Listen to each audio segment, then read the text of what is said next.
Hello students, आज हम cash flow statement से रिलेटेड एक क्वेश्चन करेंगे। इसमें कैश फ्लो के तीनों पार्ट को करेंगे। Cash flow from operating activities, परिचालन क्रियाओं से प्रवाह, रोकड़ प्रवाह। Cash flow from investing activities, विनियोगी क्रियाओं से रोकड़ प्रवाह।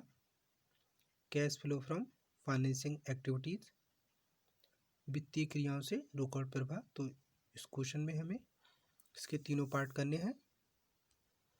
क्वेश्चन देखिए, the balance sheet of messrs red and white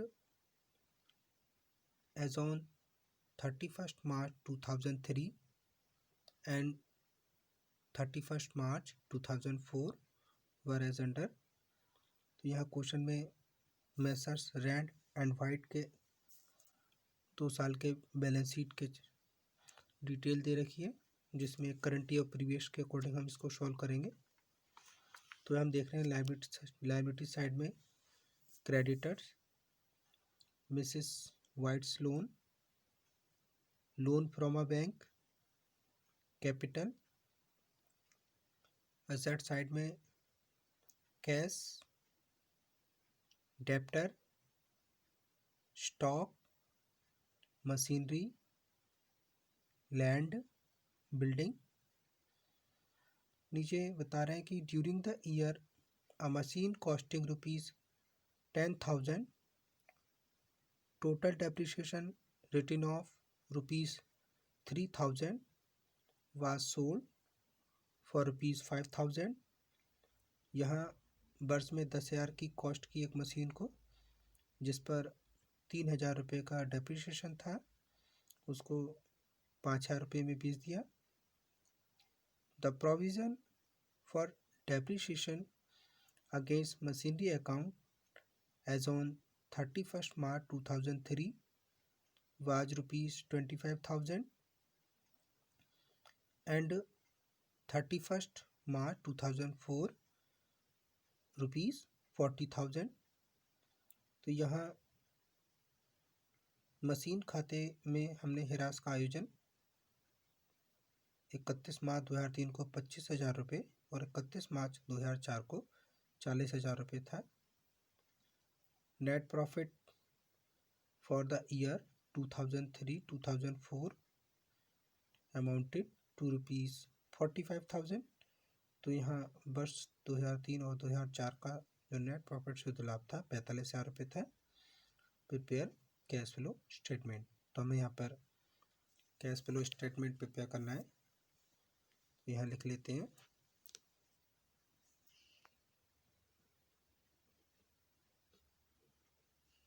cash flow statement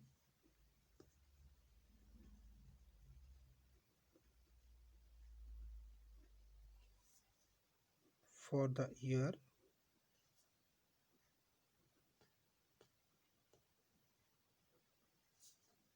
2003-2004।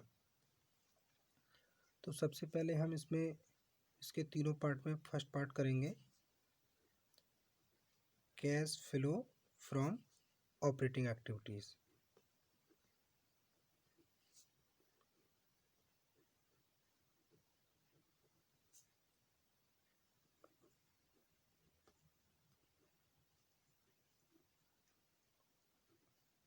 Operating activities,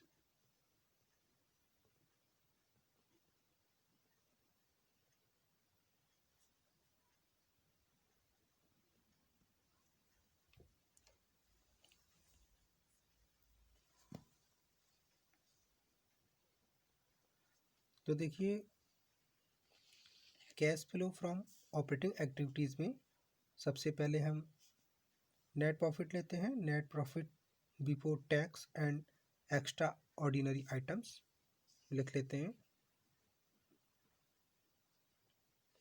net profit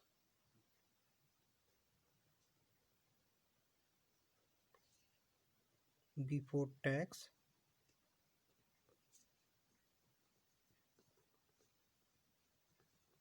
and extra ordinary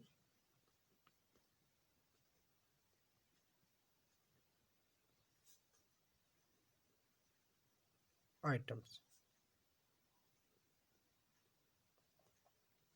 तो देखिए क्वेश्चन में गिवन था net profit for the year 2003-2004 amounted 45,000। तो हम यहाँ लिख लेते हैं अमाउंट में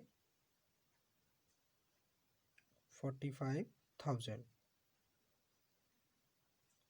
इसके साथ इसमें हमें कुछ एडजस्टमेंट करने होते हैं, जिसमें हम डेप्रिसिएशन को एडजस्ट करते हैं, loss on sale of fix asset को एडजस्ट करते हैं, एक्सपेंडिचर रिटर्न ऑफ को एडजस्ट करते हैं, इंटरेस्ट को एडजस्ट करते हैं, ये सब ऐड करते हैं। और इसमें अगर इंटरेस्ट और डिविडेंड है तो उसको सब्ट्रैक्ट कर लिया जाता है। प्रॉफिट ऑन सेल और ऑफ फिक्स असेट्स या इन्वेस्टमेंट पे कोई प्रॉफिट होता है उसको सब्ट्रैक्ट कर लेते हैं, या टैक्स की रिफंड होती है तो उसको भी हम सब्ट्रैक्ट कर लेते हैं।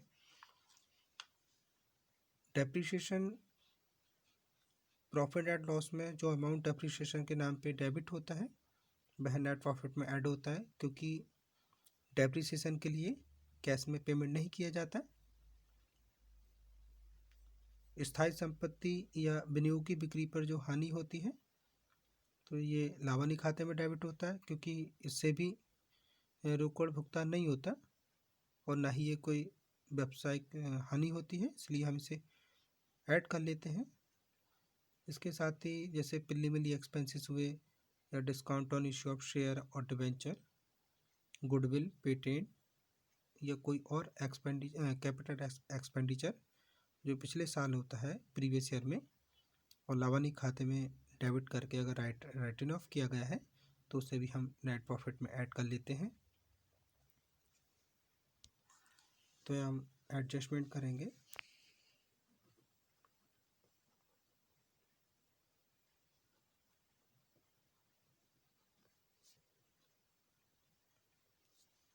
डेप्रिसिएशन के लिए देखिए पहले हमें कैलकुलेशन करनी होगी, उसके बाद इसमें डेप्रिसिएशन का अमाउंट ऐड करेंगे हम। तो यहाँ लिख लेते हैं depreciation.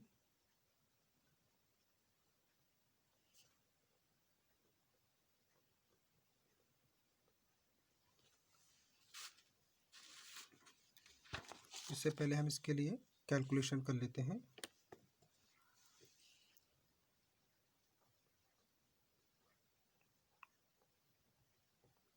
Calculation of depreciation charge.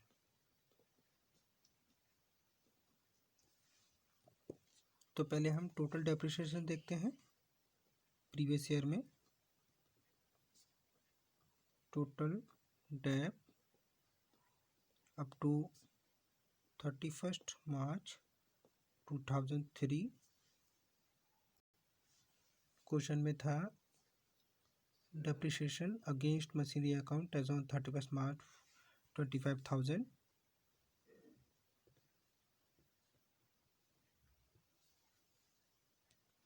उसके बाद देखिए हमने एक मशीन जो 10,000 की कॉस्ट की थी जिस पे हमने 3,000 का डेप्रिसिएशन रिटर्न ऑफ किया है, तो इसको हम लेस करेंगे।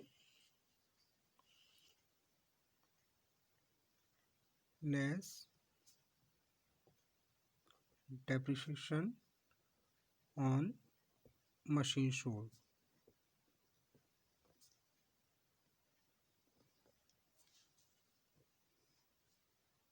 $3,000 तो आप सब्ट्रैक्ट करके ले आएंगे 22,000। अगर हम इसका टोटल डेप्रिसिएशन देखें 31 मार्च 2004 को 40,000 था, तो यहाँ पे हम लिखते हैं टोटल डेप अप टू 31 मार्च 2004 40,000। उसके बाद हम जो बैलेंसिंग फिगर करेंगे वो हमारा आएगा डेप्रिसिएशन चार्ज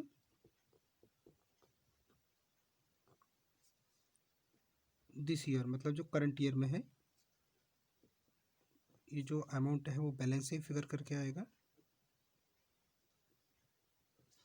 तो आप देखिए 0 0 0 10 minus 2 8 4 3 minus 2 1, तो ये आ जाता है 18,000। तो यहाँ पे लिख लेंगे हम डेप्रिसिएशन 18,000। और इसमें आप आगे देख रहे हैं कि जो 10,000 की कॉस्ट की मशीन थी, हमने इसको 3,000 रुपये इस पर डेप्रिसिएशन राइट ऑफ किया है और 5,000 का शोल्ड कर दिया। फिर भी आप देख रहे हैं कि 5 और 3 8 इस तरीके से 10 की कॉस्ट वाली 8 में बैलेंस हो रहा है। तो इसमें 2,000 रुपये का हमें लॉस हो रहा है मशीन को शोल्ड करते समय, वो भी यहाँ पे एडजस्टमेंट में रखेंगे। Loss on sale of machine,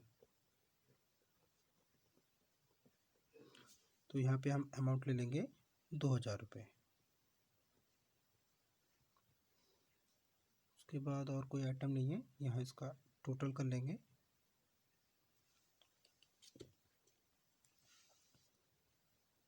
zero zero zero 8 to 10 5 15 1 carry 4 5 6, ये आ गया हमारा ऑपरेटिंग प्रॉफिट।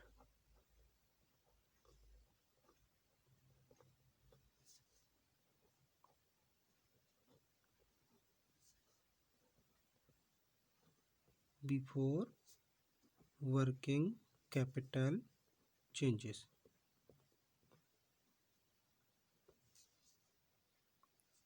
इसके बाद इसमें हमें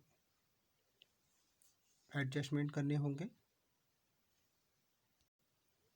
जिसकी हेल्प से हम net cash from operating activities calculate करेंगे। तो इसके आगे हम नेक्स्ट वीडियो में कंप्लीट करेंगे। Thank you very much students.